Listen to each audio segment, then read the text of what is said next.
Se pensamos na tradición bíblica, hai imaxes que se nos veñen á cabeza casi de inmediato, verdade? Pois unha das máis fortes, sen dúbida, é a do pastor.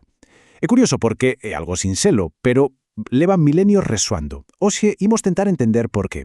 Que ten esta metáfora para que siga viva? Exacto. ¿Por qué un pastor y un rabaño? Pensemos niso un momento. Como algo tan terrenal, tanto día a día, dun mundo que xa casi non existe, chegou a ser unha das metáforas máis profundas sobre Deus, sobre a humanidade, sobre a vida mesma. Pois ben, hoxe imos tirar dese fío. Para facelo, imos seguir unha especie de roteiro. Primeiro, imos o básico, a raíz de todo, unha metáfora atemporal. Logo, veremos como se aplica a Deus, como o pastor atento. Despois, claro, a outra parte, a humanidade, ese rabaño errante. E a partir de aí, chegaremos a un punto clave, Xesús, a voz do pastor, e remataremos coa promesa que agocha todo isto, a promesa da abundancia. Vale, imos aló. Primeiro de todo, hai que viaxar no tempo. Para a xente daquela época, nas sociedades antigas, a figura do pastor non era algo poético ou romántico, ni moito menos. Era algo absolutamente esencial. Formaba parte do seu día a día, e todo mundo entendía porque, literalmente, a súa vida dependía diso. Falamos de pura supervivencia. E que o traballo dun pastor era de todo. Non era só levar as ovellas dun sitio a outro, non, tiña que reunir as que se despistaban, guialas aos mellores pastos, atopar agua, pero tamén acaugalas, curalas, se ferían, e o máis importante, protexelas e defendelas. Porque había perigos reais. E ollo, porque cada unha destas tarefas vai ter un eco espiritual tremendo. E aquí, precisamente, é onde todo empeza a coller outra dimensión. A metáfora salta do campo á teoloxía. Nos primeiros textos da Biblia, sobre todo nos Salmos, comeza a aparecer esta idea potentísima, Deus como o pastor do seu pobo, de Israel. E claro, chegamos á frase que todo mundo coñece, non? O Señor é o meu pastor. É a máis famosa, sen dúbida. Pero aquí hai un detalle moi interesante. Aínda que o texto di o meu, en primeira persoa, en realidade, esa voz é a de toda a comunidade. É o sentimento colectivo de ser un pobo cuidado, un pobo guiado.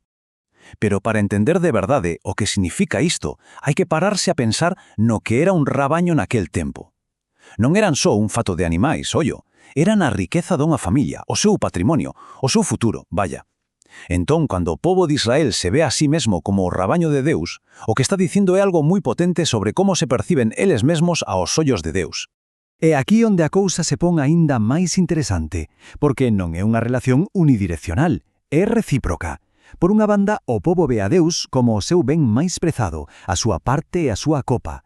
Pero pola outra, os textos din que Deus ve o seu pobo como o rebaño que lle pertence, o seu propio tesouro. É unha alianza, un pacto entre iguais no afecto, por así decilo. Moi ben, xa vimos o papel do pastor.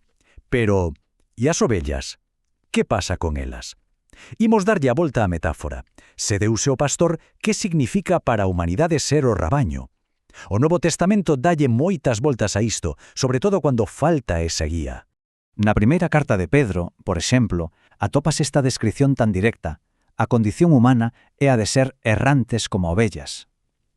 É unha imaxe clarísima, non? A idea de estar perdido, de non saber para onde tirar, de coller o camiño que non é.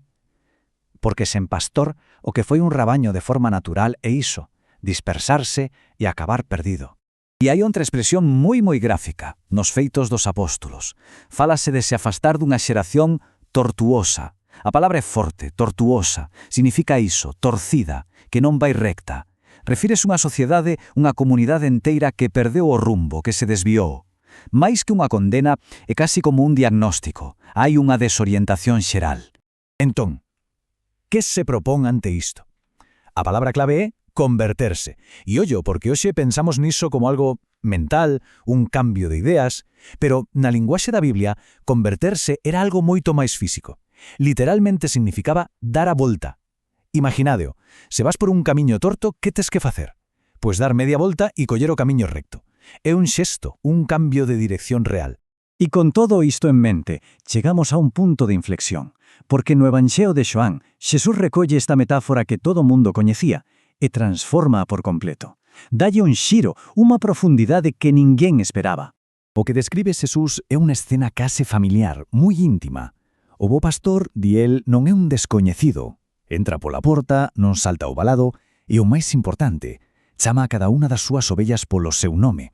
Non vai detrás delas empurrando, non, vai diante, abrindo camiño. E como o seguen? Porque coñecen a súa voz. Todo se basa nesa confianza, nese recoñecemento mutuo. Pero xusto cando parece que a cousa está clara, que el vai decir, eu son ese pastor, Xesús sorprende a todos, fai un xiro de guión e di, eu son a porta das ovellas, non o pastor, non, a porta. É dicir, el é o único acceso, o único paso seguro para entrar e sair, para atopar eses pastos. Isto é fundamental porque cambia todo. Xa non se presenta só como alguén que guía pelo bo camiño. O que está dicendo é que el é o camiño. A porta é a única maneira de pasar. É unha afirmación moito máis radical, moito máis profunda que simplemente dicir son un bo pastor. Y todo esto, esta doble identidad de pastor e de porta, ten un porqué, un propósito final. Conduce a unha promesa. A ver calé. Aquí está a clave de todo. Eu vin para que teñan vida e a teñan en abundancia. O obxectivo final non é só a seguridade, non é só sobrevivir un día máis.